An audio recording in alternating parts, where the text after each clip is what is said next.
think back of the time when you applied for a job. How did that go? And we will have quite a number of listeners who will say something like, oh, well, it was quite a hard time. Many people applied for the job, and I really had to recommend myself, push myself through. And many people wanted to have jobs. There was an overwhelming amount of people who were looking for jobs, and anyone was happy to have one. And yes, I come from that time as well. I entered the job market at the end of the 90s. However, many people will also sit here and say, well, I think I did 3 or 4 interviews, and then 3 out of 4 told me here's a job offer. And then I picked the one that I liked the most. And now we have to talk about why is it in both situations, either when we have a lack of talent on the market, like we have right now, and even a lack of workforce, but also when we have enough talent on the market. Why is it possible that we have so many interviews failing miserably? When you look into Glassdoor or Kununu, which is a German version of Glassdoor.com, you find many people complaining about interview processes, even the ones, not even, I don't want to call it complaining. They say it went less than ideal. Even people who accepted the job said, well, I'm here right now and I'm happy. However, the excruciating amount of waiting time in the recruiting process was less than ideal. Let's just call it less than ideal. We don't only have a lack of talent, we also have, because as we all know, you have to win talent, you have to attract talent for your organization. Sustainable organizational success is only possible when you're able to do that. We don't only have a lack of talent, we have a lack of workforce. There are simply not enough people in many areas. So you have to advertise, and really be interested in people. I'm very surprised how many people pretend to have interest in talent, but then they don't show any interest as soon as people apply. The reality in many organizations at the moment, in the vast majority, unfortunately, is pretty sad. It takes quite long for them to get back to anyone. There are very unclear, non-defined processes. There are ambiguities in there. People don't know what's happening next, or people don't hear anything back. How can this be done better? Quite frankly, it can hardly be done worse. So first, when you have any job to offer, you have a job offer, you normally put a job ad out there. First, you always put in the job ad, what do you offer? That's always the first paragraph, followed by the profile. The profile, for example, can be that you say you must have a certain certification, you must have a certain degree. If you're publicly regulated, sometimes degree are a must-have, especially when you work in international circumstances. So the profile acts as a filter. And then the third paragraph is, what do you do? What do we expect from you on this job? Don't twist around that.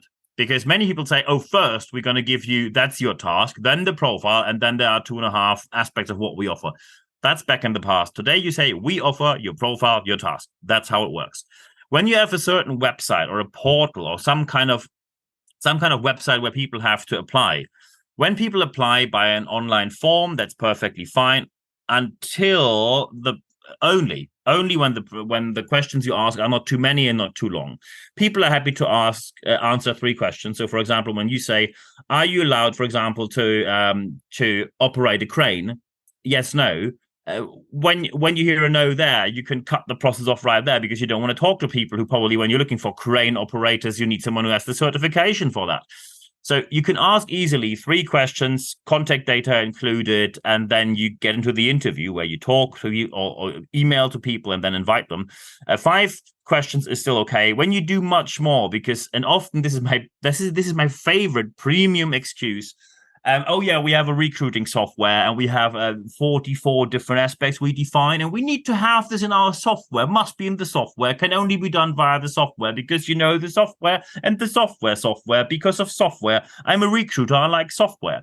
When you put the demands of your software over the organization's demand for talent, you failed in the first place. The software does not drive what needs to be fulfilled on the market out there. So when the application arrives, then someone applies on whichever way. First, they immediately get they immediately get a confirmation that the application arrived. When you say, "Oh, we can't do this technically," solve it. Every free email account today can send an autoresponder. When you're unable to do that, people will go somewhere else because they think nothing arrived. It's very non-committing. I don't know what this kind of organization is about. They didn't even get back to me. You really also, when you give the confirmation that the application arrived, have to give them a couple of minimum content points. Number 1, how long does it take until they get back to you? Maximum 3 days. When people apply on Friday, they can expect to hear back from you on Monday. You should also tell them who is going to contact them. preferably someone with a name. Otherwise, you can name a department, but a name is preferred. And the third one is the medium. Are they going to call you or are they going to send you an email? Whatever it is. And by the way, when someone answers to this email, you have to check the answer. For example, when you say, oh, we're going to give you a phone call, and someone gets back to you and says, I'm actually having a job. You can't call me before 8 a.m. You can't call me after 8 a.m. in the morning or before 6 p.m. in the evening. You have to stick to that if you like it or not. So check for answers when people send you any kind of answer. And way better is when you give them more than this minimum level of information, when you tell them this is the whole process, step 1, step 2, step 3. These are people who are involved in the process. These are the entry and exit points. So people know what the whole thing is about. Just send them a link so people can see this is how an application works. As soon as the contact is established, round number 1, which normally happens via the phone or online via video conferencing, always be aware of unconscious biases. As soon as you see people, either you see a picture, you see a video, it even begins earlier when you only read their name or their address. There are many unconscious biases where you give people an unfair bonus or an unfair disadvantage. We'll come back to that in a minute immediately. So you must be professionally trained on unconscious biases. Round number 1 is only there that you can talk about the general aspect. So, for example, when you say, hey, we're looking for engineers and packaging, and that means you have to travel to the client side for at least 6 weeks per year. Are you willing to do that? Yes, no.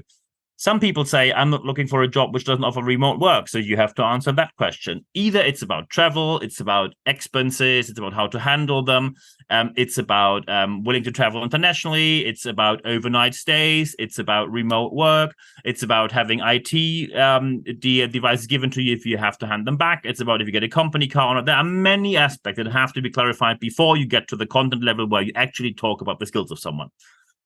Round number 1 is only to tick boxes next to the knockout criteria, as we call them, because every box not ticked is a knockout. Please do not continue. I often hear phrases like, oh, yeah, we don't really give a company car. I know this is important to you, but can you please still talk to the leader in the next round? Maybe you really like him or her, and then we can still go on. I know that recruiters get measured on how many people you can get through. And which, by the way, is a pointless KPI. You must find the best fit, not the highest number of people put through to the next level.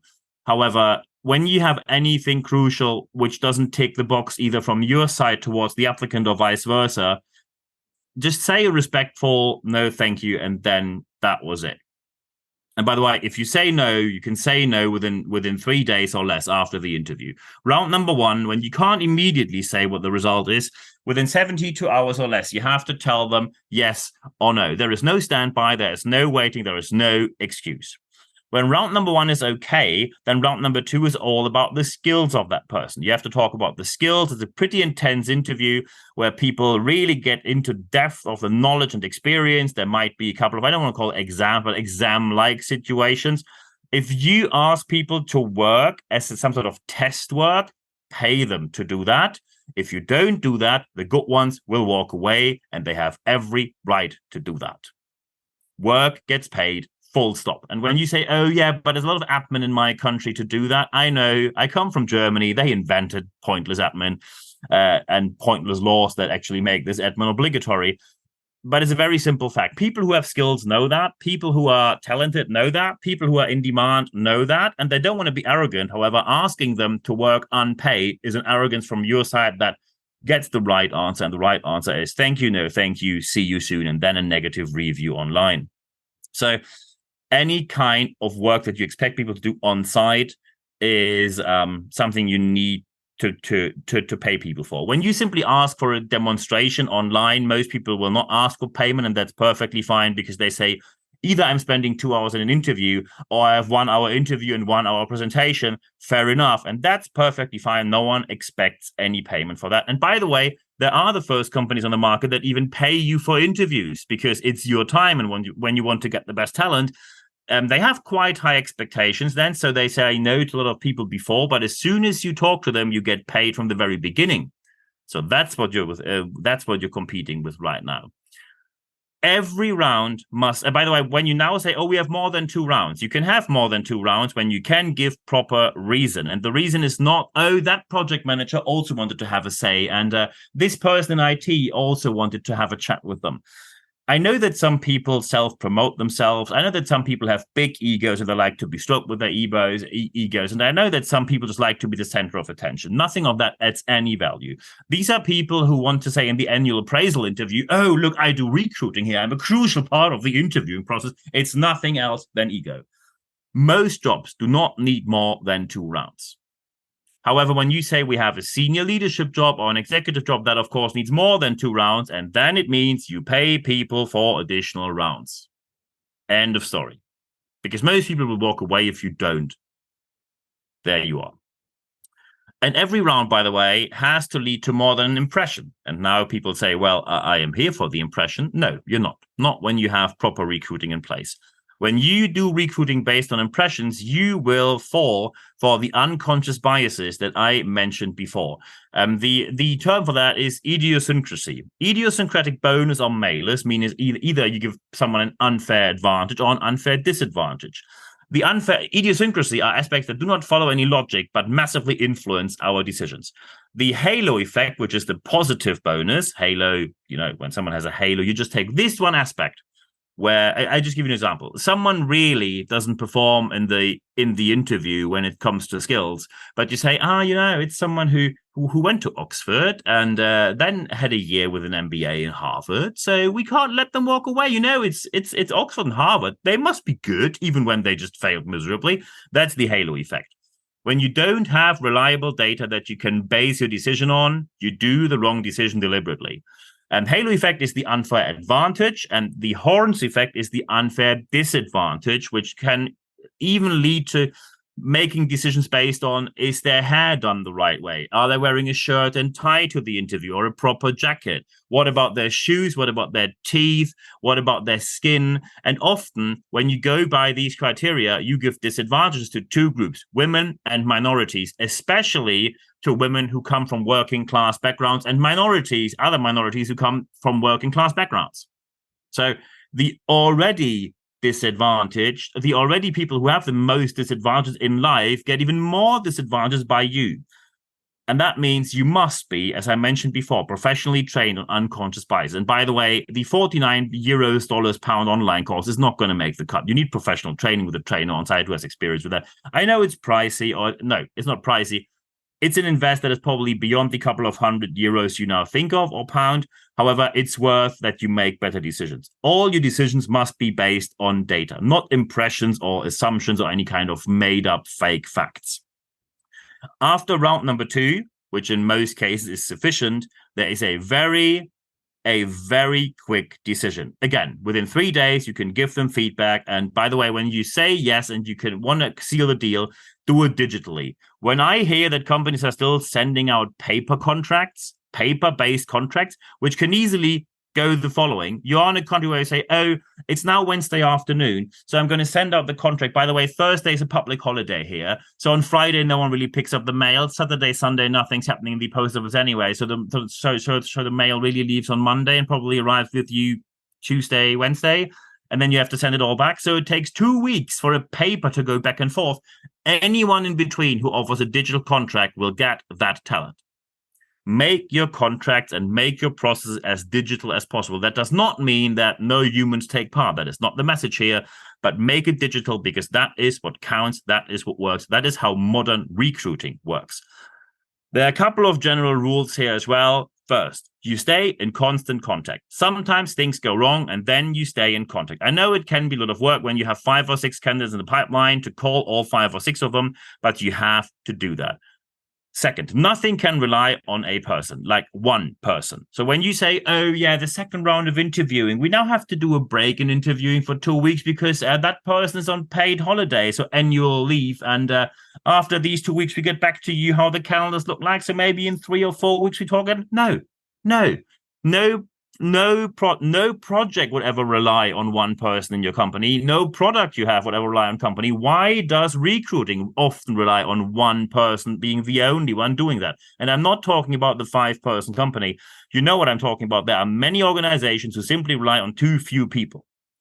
So you cannot stop the recruiting process because person X is not there. No exception.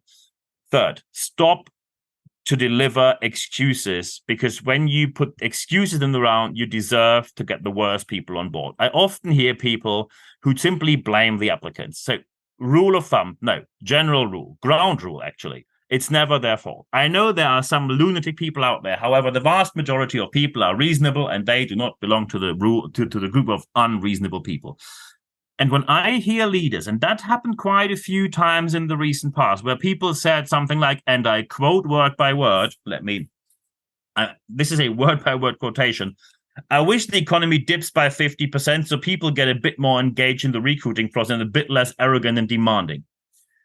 If you as a leader, so first, when the economy dips by 50%, probably your company is not around anymore and you're going to be the first one who sits at the job center complaining about too low benefits. So don't wish for that. Second, it is a show of character when you wish the whole country bad just because you don't like how someone approaches you during the recruiting process, and you only do not like it because you didn't have that advantage during your first interviews. Wishing the whole world bad to have an easier access to talent is malicious, and it is a show of character that completely disqualifies you as a leader. So think of these statements. I know that some people are weird during recruiting, and I had them as well. However, the vast majority of people are reasonable. Sometimes you're a bit angry about people giving you short-term cancellations or giving you really bad answers or pretending to have a skill they don't have, but that is part of the game. So be sure that you do not deliver any excuses, because then it's your fault when you get the worst of the worst. To conclude, anyone in the recruiting process must be professionally trained on interviewing, no exception. When you look on my LinkedIn, I got professional conversational interviewing training, because an interview should never be tick the box. It should always be conversational. 80% of the time, the applicant should talk, not vice versa. You must be professionally trained. I got trained by Professor Susan Silby from MIT. And she did that very well, a very hard course to pass, but it really changed my life in recruiting. And I can tell you, when you haven't been professionally trained, you will fall for traps and deliver really bad interviews. At the end of that, you always have very clear statements, very clear agreements, and very clear timeframes. And the time frame is, drum roll, 30 days or less, from first contact to signed contract. And when I now hear people say, oh, we can't do that, and I give you my 2 premium most liked excuses I hear right now. Number 1 is, we're too big, we're not that quick. Number 2 is, we're too small, we can't act that fast. So either you're too small or too big. I always remember when Sven Seemet, who was a senior manager at IBM Germany, came to Future Staff Europe, which is the number 1 talent expo we have. It's in Cologne every single year, Europe's largest expo for talent. And on that expo, he gave a talk where he presented how IBM managed. And IBM is not the small restaurant around the corner where you just talk to the owner and then get a contract in your hand, right? So he told people how IBM managed from being very slow and not very agile to change it to from first contact to signed contract in 28 days or less.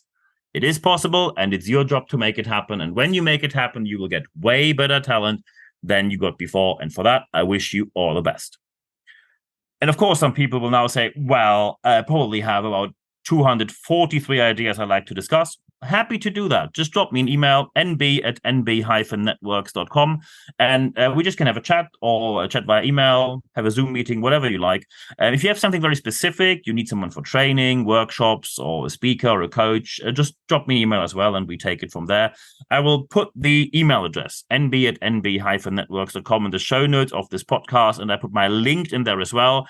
Feel free to connect with me. You don't have to put the follow thing, just properly connect. And I'm also always very happy to hear feedback from you, or any kind of aspect you like to discuss, of course, via LinkedIn as well. The second aspect I always recommend is that when you want to talk to me live, we have live sessions. Just last Friday, we had a brilliant live session, very intense discussions there about recruiting and talent as well. Thank you very much for that.